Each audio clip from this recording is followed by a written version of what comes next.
Извештајот за работата, како и завршната сметка за финансиското работење на јавното предпријатие Комуналец за 2016 година, денеска се најдоа пред советниците на 64-та седница на Советот на Општина Битола. Советниците од опозицијата, одговорницата истакнаа дека од извештајот забележлив е трендот на намалување на приходите во однос на последните неколку години. Еден од показателите кои што успеавме да го видиме во завршната сметка е тоа што наплатата скоро по сите основи за јавна чистота, јавно зеленило и ѓубретарина се движи негде од 70 до 75%. Во кој што спаѓаат 20% наплатени побарувања од минали години. Зошто е тоа така?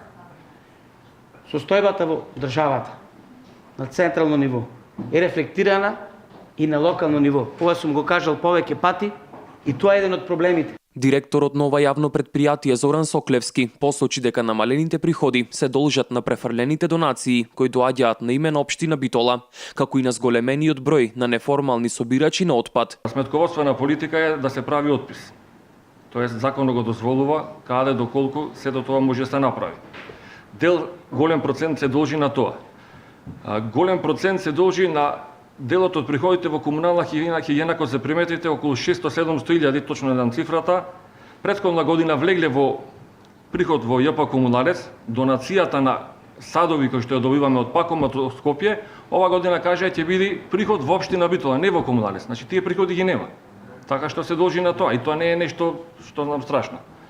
Делот приходите, како што заприметивте, се намалени по основ на приходување на собирање на селектираната отпадна хартија и пластика. Точно е дека распределивме, имаме скоро 100% покриеност на колективните домувања и дел на индивидуалните и дека се селектираат отпад. Но исто така е точно дека ни се намалува приходот што од ден на ден собираме се помалце, затоа што од ден на ден има се повеќе формални и неформални собирачи. Според советникот Ќурчиевски, не се остварени планираните инвестиции во механизацијата. Ветивте дека ќе набавите специјално возило за собирање и транспортирање на комунален отпад со капацитет на надград од 14-16 метри кубни.